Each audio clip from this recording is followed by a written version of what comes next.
తండ్రి అయిన దేవుని నామము బహుగా స్తుతింపబడునుగాక. ప్రభునందు ప్రియమైన సహోదరి సహోదరులను దేవుడు దీవించునుగాక. ప్రభు పేరట మీకు మా ప్రేమపూర్వకమైన శుభాలు వందనాలు తెలియచేస్తూ ఉన్నామండి. ప్రభునందు ప్రియులారా, ఈరోజు మనం హెబ్రీయులకు రాసిన పత్రిక 11వ అధ్యాయము 13 నుండి 16 వచనాలు వాక్యాన్ని ధ్యానించుకుందాం. ఎట్లా ఉన్నారు? అందరూ క్షేమమే కదండి? మీ పిల్లలు, మీరు, పెద్దవారు, చిన్నవారు అందరూ క్షేమమే కదా? అనుదినము దేవుని వాక్యం వినుట ఆత్మకు ఆహారం కాబట్టి అనుదినము వాక్యం వినండి. ఆ దినము సమీపింపక మునుపు ప్రతి దినము ఒకరినొకరు హెచ్చరించుకోవాలి, పురుకొల్పబడాలి.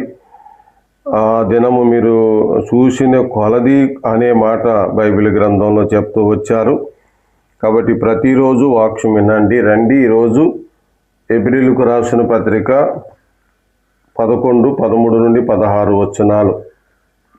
వీరందరూ ఆ వాగ్దానముల ఫలం అనుభవింపకపోయినను దూరము నుండి చూసి వందనము చేసి తాము భూమి మీద పరదేశులమును యాత్రికులమునై ఉన్నామని ఒప్పుకొని విశ్వాసము గలవారై మృతి నొందిరి. ఇలాగు చెప్పువారు తమ స్వదేశమును వెతుకుచున్నామని విశదపరుచుతున్నారు కారా? వారు ఏ దేశము నుండి వచ్చిరో ఆ దేశమును జ్ఞాపకం ఉంచుకున్న ఎడల మరలా వెళ్ళుటకు వారికి వీలు కలిగి ఉండును. అయితే వారు తమ శ్రేష్టమైన దేశమును అనగా పరలోక సంబంధమైన దేశమును కోరుచున్నారు. అందుచేత తాను వారి దేవుడిని అనిపించుకొనుటకు దేవుడు వారిని గురించి సిగ్గుపడడు. యాలైనగా ఆయన వారి కొరకు ఒక పట్టణమును సిద్ధపరిచి ఉన్నాడు. చదువుబడిన లేఖనాలు మన వినికిడిలో ప్రభు దీవించును గాక. ప్రేమ కలిగిన తండ్రి, వినుటకును గ్రహించుటకు శక్తి దయచేయండి. మీ పరిశుద్ధ లేఖనాల ద్వారా నాతో మాట్లాడండి. ప్రభు నామంలో ఈ ప్రార్థన అడుగుచున్నాము తండ్రి, ఆమేన్. ప్రభునందు ప్రియులారా, మనము చదివిన లేఖనాలలో వీరందరూ అన్నారు. ఎవరు వీరు? విశ్వాసమునకు లోబడిన వారు. వీరందరూ ఈ అధ్యాయములో పేర్కొనబడిన వారందరూ కూడా వీరందరూ ఆ వాగ్దానముల ఫలము అనుభవింపకపోయినను దూరము నుండి చూసి వందనము చేశారు. అంటే ఆ నమస్కరించినారు, దూరము నుండి చూశారు. అట్లయితే వీరు భూమి మీద ఎలా జీవించారో 2 సంగతులు గమనించవచ్చు. ఒకటి, విశ్వాసమునకు లోబడిన వారు. 2, ఈ భూమి మీద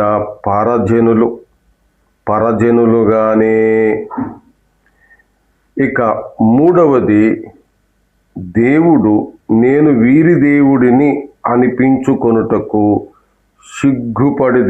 సిగ్గుపడేవాడు కాదు. కాబట్టి ఇలాంటి విశ్వాసమునకు లోబడి భూమి మీద పరజనులుగా ఎవరైతే బ్రతుకుతున్నారో వారు శ్రేష్టమైన పరలోక సంబంధమైన దేశాన్ని కోరుతున్నారని అర్థం. అలాగా వీరు కోరుకున్నట్టుగా విశ్వాసమునకు లోబడిన ప్రతి ఒక్కరూ కోరుకుంటారు. అట్లయితే వీరికి అనగా విశ్వాసమునకు లోబడి పరజనులుగా ఎవరైతే బ్రతుకుతారో వారి కొరకు దేవుడు అక్కడ ఒక పట్టణాన్ని సిద్ధపరుస్తూ ఉన్నాడు. ఎంత గొప్ప భాగ్యం అండి! ఓ సహోదరుడా, ఓ సహోదరి, నీవు విశ్వాసమునకు లోబడ్డావా? లేక యేసు ప్రభువుకే ఆజ్ఞనిచ్చి నువ్వు నాకు ఇది చెయ్యి అని అడుగుతున్నావా? ఆలోచించుకో. వీరు విశ్వాసమునకు లోబడినవారు. వీరికిచ్చిన దేవుని వాక్యమును అనుభవింపకపోయినను ఆ పరలోక పట్టణం కొరకు ఎదురు చూసిన వారు. ఆలోచిస్తున్నారా? మీరు బాగుగా ఆలోచించి ప్రభువులో ఈ రీతిగా ఉండాలి. మరి ఆనాడు అబ్రహాము మొదలుకొని వీళ్ళందరూ మాత్రమే కాదు, క్రొత్త నిబంధనలో కూడా విశ్వాసం ఒకటే అని చెప్పబడి ఉంది. విశ్వాసమునకు ఎవరు లోబడతారో వారందరూ ఇలాగనే బ్రతుకుతారు. విశ్వాసం ఇలాగ బ్రతికిస్తుంది. కాబట్టి నిన్ను అలాగనే బ్రతికించే విశ్వాసం. కాబట్టి అపోస్తులు 4వ అధ్యాయంలో అపోస్తులు అక్కడ బెదిరించేటువంటి వారిని గురించి ఏం చెప్పారో తెలుసా అండి? 4:19 నుండి చదువుతాను. అందుకు పేతురును యోహానును వారిని చూసి, బెదిరించు వారిని చూశారు. చూసి ఏమంటున్నారంటే, దేవుని మాట వినుట కంటే మీ మాట వినుట దేవుని దృష్టికి న్యాయమా? మీరే చెప్పండి. మేము కన్న వాటిని విన్న వాటిని చెప్పక ఉండలేమని వారికి ఉత్తరం ఇచ్చారు. విశ్వాసం ఇట్లా దృఢంగా దేవుని పక్షంగా సాక్ష్యం ఇస్తుంది. అబ్రహాము, ఆనోకు, హెబేలు నుండి ఆ పేర్కొనబడిన భక్తులందరూ అలాగనే చెప్పారు.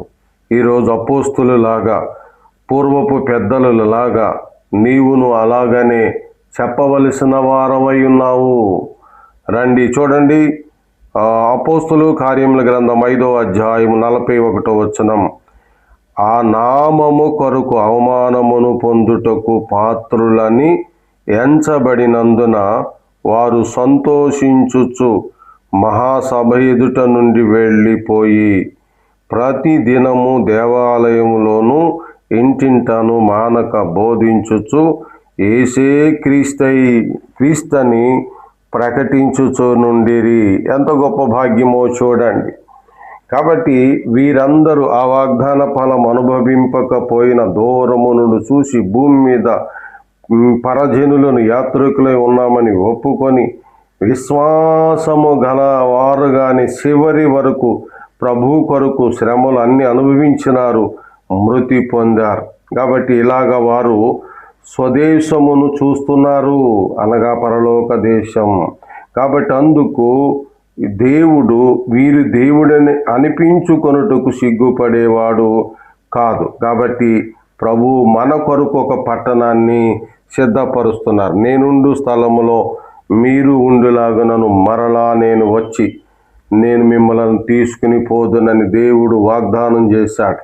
ఆ వాగ్దాన ఫలం మనం పొందుకోవాలి అంటే వీరు మాదిరిగా భూమి మీద విశ్వాసమునకు లోబడి పరజనులుగా మనం బ్రతికి ప్రభు కొరకై ఆయుత్తపరచబడవలెను. ప్రభు ఈ వాక్య తలంపులు ఈనాడు మన వినికుడిలో దీవించి మన హృదయములు గుచ్చి నూరంతులుగా ఫలింపచేయును గాక. ఆమేన్. అందరికీ వందనాలండి.